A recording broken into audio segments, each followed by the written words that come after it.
प्रिय विद्यार्थी मित्रांनो, मी दीपाली कुलकर्णी देशमुख माझ्या विंग्स ऑफ फिजिक्स या चॅनलमध्ये आपल्या सगळ्यांचं मनपूर्वक स्वागत करते. आपण शॉर्ट ट्रिक्सचे व्हिडिओ बघतो आहोत. याचा उद्देश एकच आहे की खूप कमी वेळात आपल्याला खूप साऱ्या ट्रिक्स मिळाव्या आणि आपल्याला चांगले मार्क्स मिळवता यावे सीईटी मध्ये आणि नीट मध्ये. आणि तोच आज आपण 5वा व्हिडिओ बघतो आहोत. चॅप्टर आहे ग्रॅव्हिटेशन आणि कन्सेप्ट घेतो आहोत आपण kinetic energy, potential energy, total energy आणि बाइंडिंग एनर्जी. बघा, आज मी तुम्हाला अशी ट्रिक सांगणार आहे की ज्याच्यामुळे तुम्हाला एका सेकंदात उत्तर काढता येणार आहे. आले का लक्षात? आणि त्याच्यावर आलेले जे काही प्रश्न पडलेले आहेत ह्या याच्यावर ते पण मी 2-3 प्रश्न घेणार आहे, म्हणजे तुम्हाला अंदाज येईल की कशा पद्धतीने सीईटीला याच्यावर प्रश्न विचारले जाऊ शकतात. तर वेळ न घालवता आपण सुरू करूयात.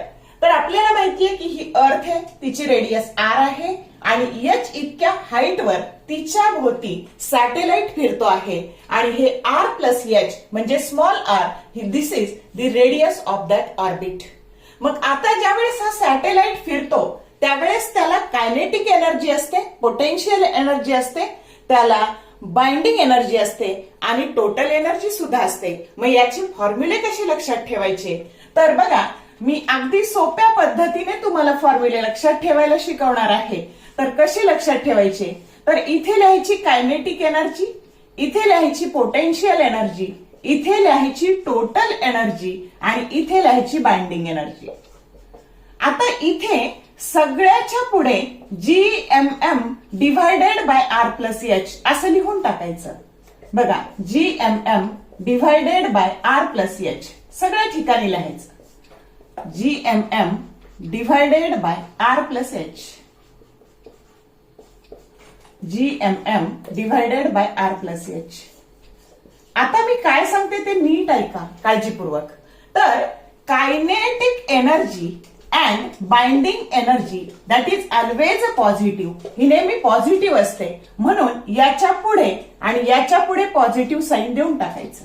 आणि potential energy and total energy is always a negative, म्हणून याच्याही पुढे वजा चिन्ह आणि वजा चिन्ह देऊन टाकायचं. आणि बघा, खाली डिनॉमिनेटरला सगळ्या ठिकाणी 2-2 न लिहिता फक्त पोटेन्शियल एनर्जीच्या खाली 2 लिहायचे नाहीत. आणि हे झाले 4 फॉर्म्युले तयार. आता याच्याही पुढे जाऊन कळलं का किती सुंदर आणि सोप्या पद्धतीने तयार करता येतात ते? तर आता बघा, आता अजून एक फॉर्म्युला मी तुम्हाला शिकवणार आहे की 2 ओळीत हे सगळं येतं. कसं बघा, तर कायनेटिक एनर्जी बरोबर binding energy and that is equal to negative of total energy. बघा बरं करून, हे इक्वेशन अत्यंत महत्वाचं आहे. म्हणजे तुम्हाला जर कायनेटिक एनर्जी दिली आणि बाइंडिंग विचारली तर सरळ जशीच्या तशी लिहून टाकायची. आणि कायनेटिक एनर्जी दिली, टोटल एनर्जी विचारली तर त्याला फक्त निगेटिव्ह साईन द्यायचं. झालं प्रश्नाचं उत्तर. आता बघा पोटेन्शियल एनर्जी. आता पोटेन्शियल एनर्जी, आता याचं रिलेशन हे इथे एवढेच ठेवायचे आपल्याला. मग हे 2 इकडे ट्रान्सफर करायचे, म्हणजे 2 टाइम्स ऑफ टोटल एनर्जी. बघा, तुम्हाला टोटल एनर्जी दिली, त्याला 2 ने गुणलं की झाली पोटेन्शियल एनर्जी. बघा, याला निगेटिव्ह साईन असणार आहे, म्हणजे टोटल एनर्जीला सुद्धा निगेटिव्ह साईन असणार आहे. आणि म्हणून इथे बघा, याच्यात आणि याच्यात अपोजिट रिलेशन आहे, म्हणून 2 times of kinetic energy and that is equal to -2 times of binding energy. इथे लिहिते बघा मी, दॅट इज इक्वल टू, किंवा थोडंसं कंप्रेस करून घेऊ आपण, potential energy that is equal to 2 times total energy that is equal to -2 times kinetic energy and that is equal to -2 times binding energy. आणि बघा, याच्यावर तुम्हाला आता न्यूमरिकल सोडवणं एकदम सोपं जाणार आहे. समजलं का? तर आता बघा, बघूयात आपण काय काय न्यूमरिकल्स याच्यावर विचारले गेलेले आहेत आणि त्या दृष्टीने आपण बघूयात. आता पहिलं न्यूमरिकल आहे बघा,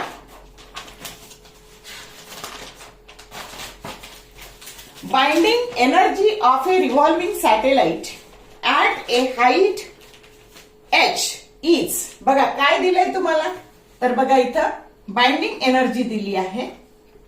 ती किती आहे? Binding energy of A revolving satellite at height h, इथे बाइंडिंग एनर्जी दिली आहे. बघा किती दिली आहे ती, तर 3.5 × 10⁸ जूल. आणि त्याची विचारली इट्स पोटेन्शियल एनर्जी. काय विचारली? Its potential energy. आता बाइंडिंग एनर्जी दिली आणि त्याची पोटेन्शियल एनर्जी विचारली.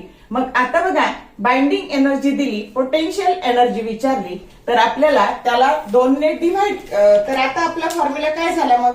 तर potential energy that is equal to -2 times its binding energy. आणि म्हणून therefore potential energy that is equal to -2 times of binding energy. आणि बघा वजा 2 कंसात 3.5 into 10⁸ joule 8 that is equal to -7 into 10⁸ joule. या पद्धतीने आपल्याला हे सोडवता येतं. आणि हा कधी विचारलाय? तर सीईटी 2022 ला विचारला गेलेला प्रश्न आहे. कधी विचारलाय? सीईटी 2022 ला.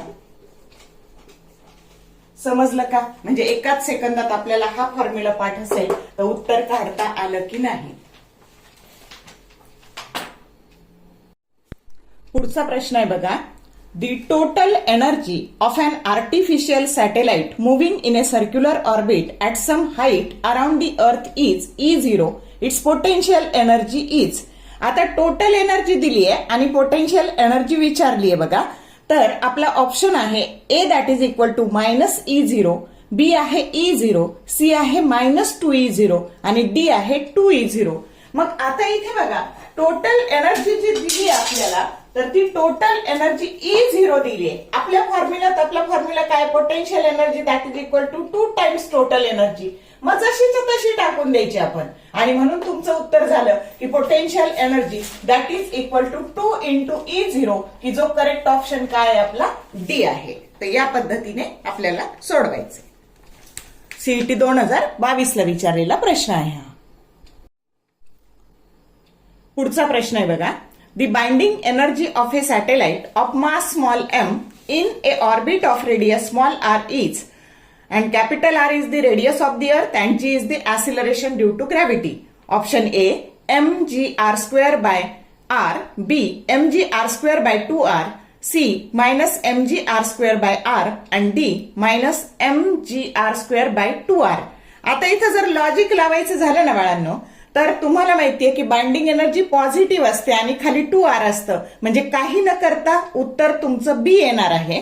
म्हणजे इतक्या पटकन उत्तर देता येणार आहे. आणि जर सोडवायचंच झालं तर बाइंडिंग एनर्जीचा फॉर्म्युला असतो GMM डिवायडेड बाय 2r, पण स्मॉल जी ची किंमत असते GM divided by r square, म्हणजे ही ऍसिलरेशन ड्यू टू ग्रॅव्हिटी. आणि त्याच्याहून GM ची किंमत मिळाली तुम्हाला GR स्क्वेअर, ती इथे पुट केली आणि याला रिअरेंज केलं, उत्तर आलं mgr स्क्वेअर बाय r. म्हणजे सोडवल्यानंतर पण असं येतं की जो सीईटी 2005 ला विचारला गेलेला आहे आणि म्हणून आपला ऑप्शन बी आलेला आहे. तर या पद्धतीने हे जर शॉर्ट ट्रिकचे व्हिडिओ तुम्हाला जर आवडले तर तुमच्या मित्रमैत्रिणींसोबत शेअर करा, लाईक करा, कमेंट टाका. All the best for your upcoming exam and thank you for watching this whole video. Thank you.